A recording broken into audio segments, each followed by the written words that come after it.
प्रेरणा स्त्रोत कुंडलपुर दमोह के निकट ग्राम चौपरा चौबीसा में विराजमान 13वीं शताब्दी की 14 फुट ऊंची श्री 1008 शांतिनाथ भगवान की अतिशयकारी प्रतिमा जी के दर्शनार्थ अवश्य पधारें।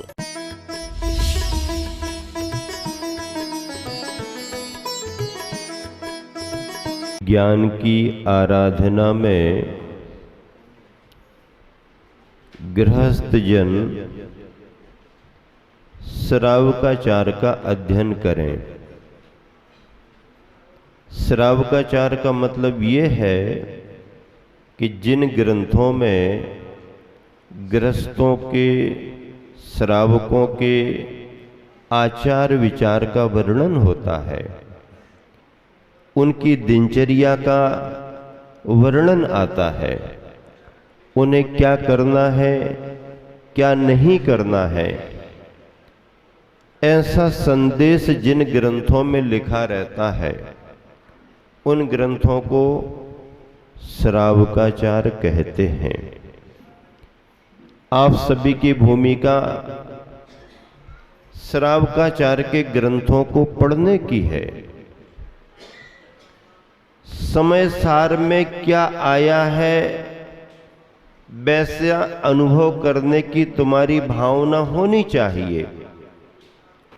लक्ष्य समय सार के अनुभव को पाने का होना चाहिए, लेकिन भूमिका अभी आपकी श्रावकाचार की है। इसलिए इस चतुर्मास में श्रावकों के लिए रत्न करंडक श्रावकाचार ग्रंथ का स्वाध्याय कराया जाएगा। 36 प्रकार के श्रावकाचारों में कितने प्रकार के, जो स्वतंत्र ग्रंथ के रूप में भी है अथवा किन्हीं ग्रंथों में श्रावकाचार का अध्याय विशेष है। जैसे तत्वार सूत्र, तत्वार सूत्र श्रावकाचार का स्वतंत्र ग्रंथ नहीं है, लेकिन तत्वार सूत्र का 7वां अध्याय श्रावकाचार का वर्णन करता है। तो इस तरह से चाहे स्वतंत्र ग्रंथ के रूप में हो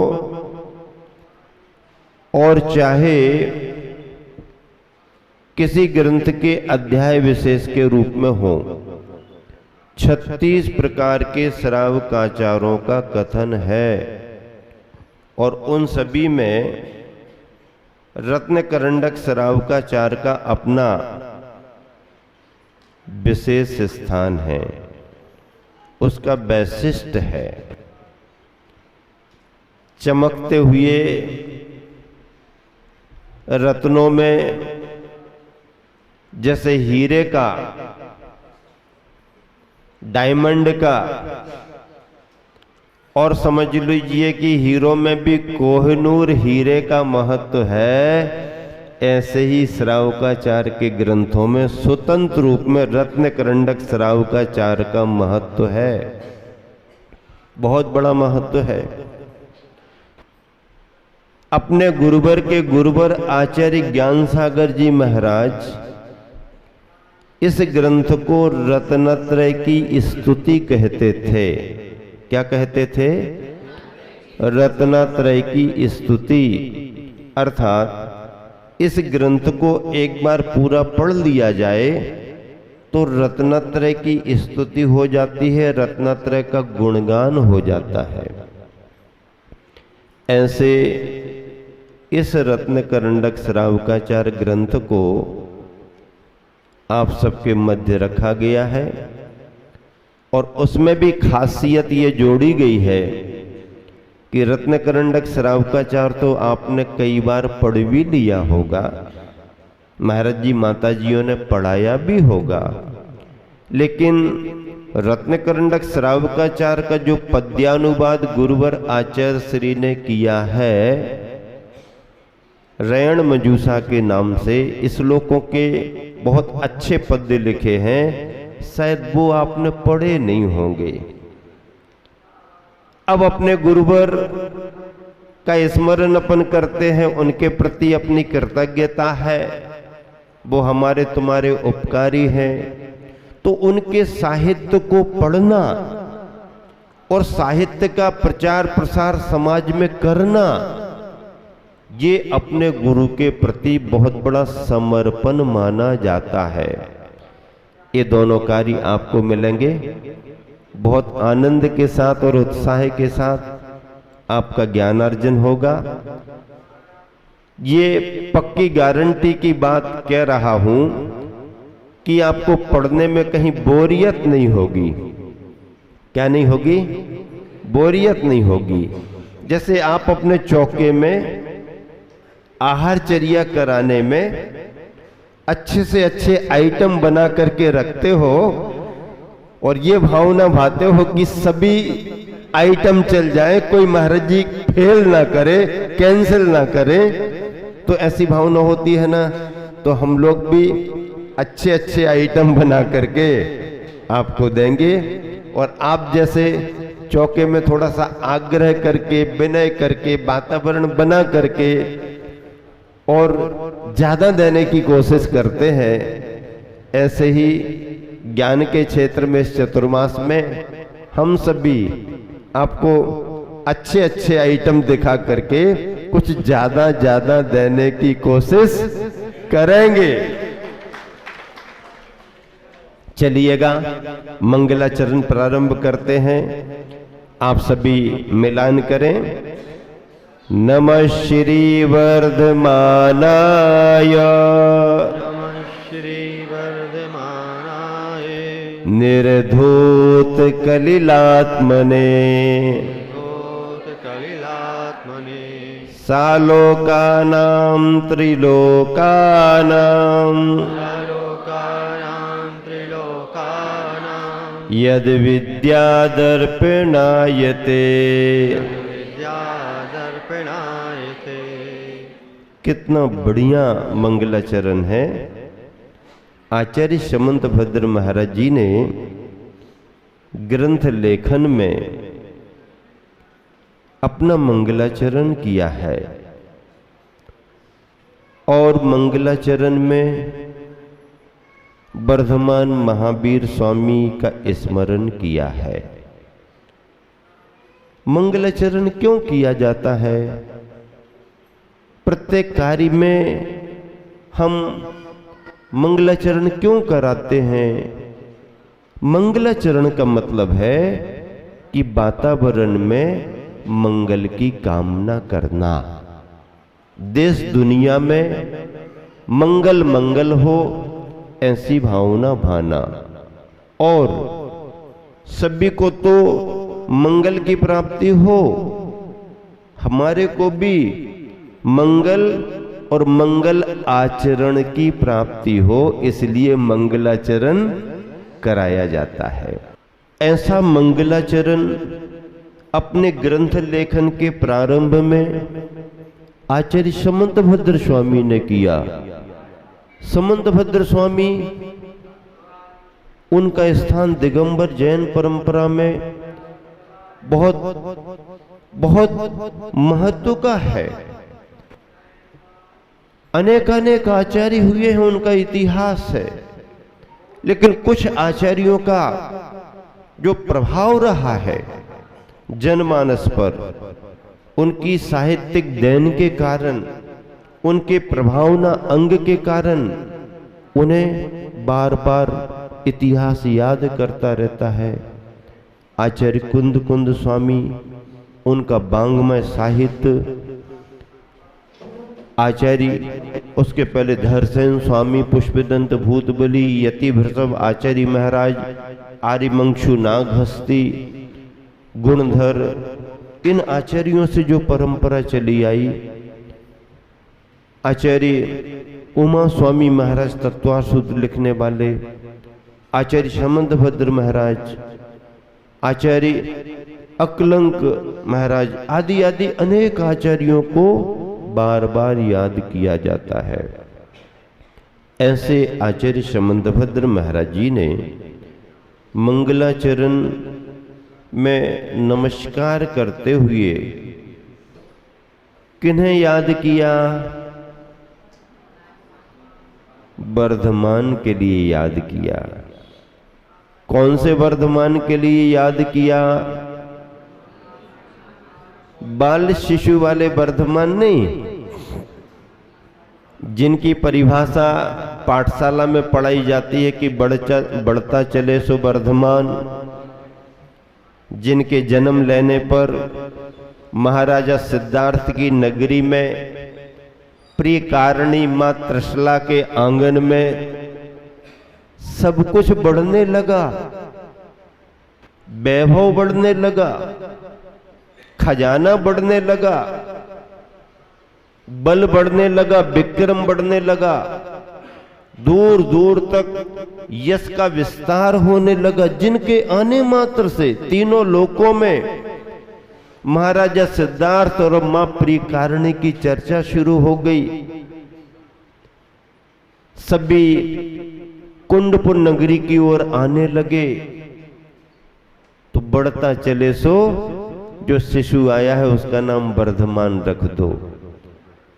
उस छोटे से शिशु का स्मरण नहीं किया, लेकिन मानम वर्धमानम मानम प्रमाणम, जिनका ज्ञान तीनों लोकों में फैला हुआ है, जिनका ज्ञान केवल ज्ञान है, जो सर्वज्ञता को प्राप्त हो चुके हैं, ऐसे केवल ज्ञानी अरहंत परमात्मा उन वर्धमान स्वामी के लिए नमस्कार किया है।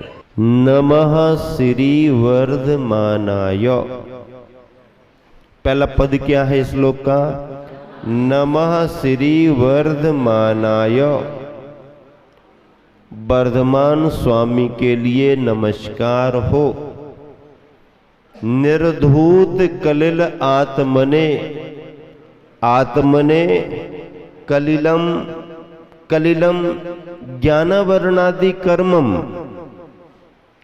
ऐसे ज्ञानावरणादि चार घातिया कर्मों के कलिल, कलिल यानी किट्टिमा कालिमा को जिन्होंने निर्धूत धो दिया है, साफ कर दिया है, ऐसे वर्धमान स्वामी के लिए फिर ऐसा केवल ज्ञान आने से सालोकानाम त्रिलोकानाम, अलोक सहित तीनों लोक, अलोक लोक के बाहर का भाग और लोक में तीनों लोक, ऊर्ध्वलोक, मध्यलोक, अधोलोक, ऐसे तीनों लोकों में जिनका ज्ञान क्या कर रहा है?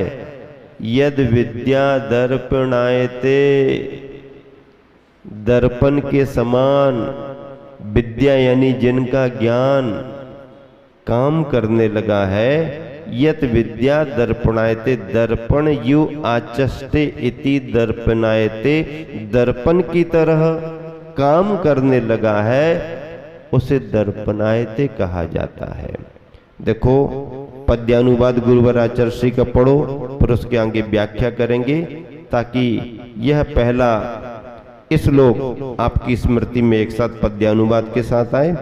पेज नंबर देखो 97 निकाल लो, इसी पुस्तक में 97वां प्रश्न निकालो और मिलान करते जाओ। आप भी अगर पढ़ेंगे तो बहुत आनंद आएगा। मैं भी पढ़ता हूं, आप भी पढ़ें। भीतर बाहर भीतर श्री से युत हो, वर्धमान गतमान हुए, विराग जल से राग मलिनता धुला स्वयं छबिमान हुए। झलक रहा सब लोक सहित नभ, जिनकी विद्या दर्पण में, मन बचतन से जिन चरणों में, करूं नमन मुनि अर्पण में। देखिए अभी अभी अभी नहीं, एक एक का, एक एक का। बहुत अच्छा है ये पद्य। इस पद्य में क्या लिखा हुआ है? बाहर भीतर श्री से युत हो। बाहर और भीतर श्री से युत हो। नमः श्री वर्धमानाय। श्री के दो अर्थ निकाले जाते हैं। एक तो श्री सम्मान का सूचक होता है, आदर का सूचक होता है। बड़े जनों को जो हम रिस्पेक्ट देते हैं, सम्मान आदर देते हैं, तो उनके नाम के आगे श्री लगाते हैं। लगाते कि नहीं लगाते? बहुमान का प्रतीक है, श्री लगा करके बात करते हैं। तो एक तो आदर के लिए श्री लगाया गया। दूसरा श्री का अर्थ क्या होता है? श्री का अर्थ लक्ष्मी होता है। श्री का अर्थ क्या होता है? लक्ष्मी, धन संपदा।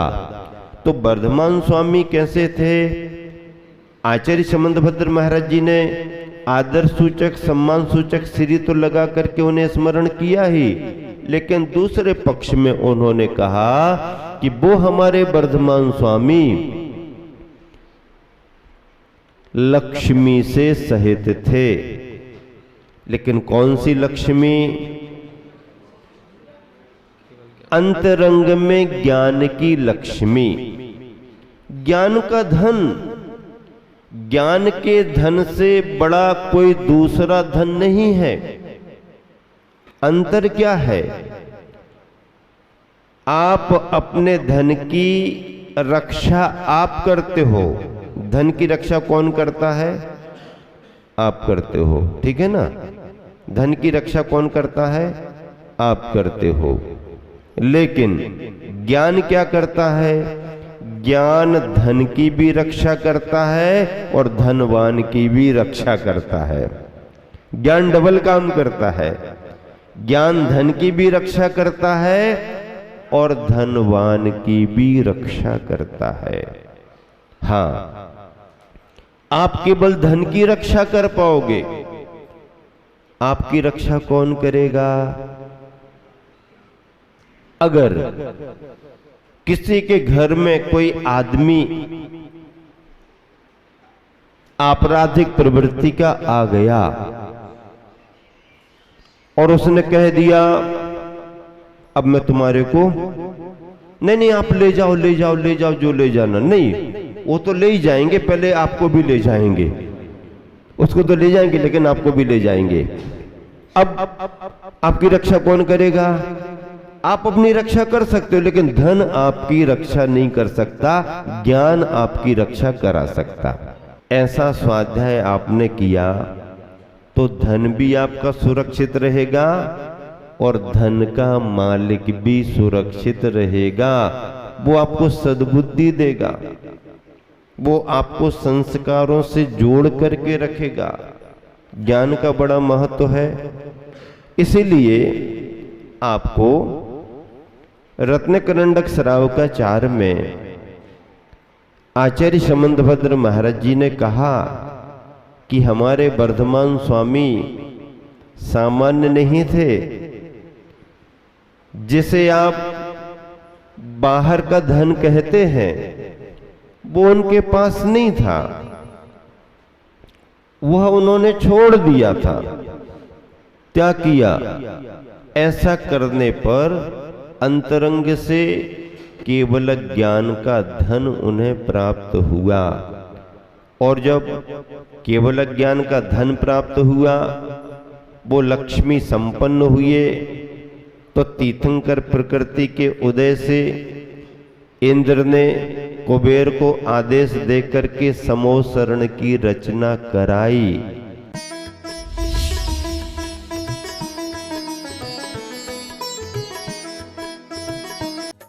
प्रेरणा स्त्रोत कुंडलपुर दमोह के निकट ग्राम चौपरा चौबीसा में विराजमान 13वीं शताब्दी की 14 फुट ऊंची श्री 1008 शांतिनाथ भगवान की अतिशयकारी प्रतिमा जी के दर्शनार्थ अवश्य पधारें।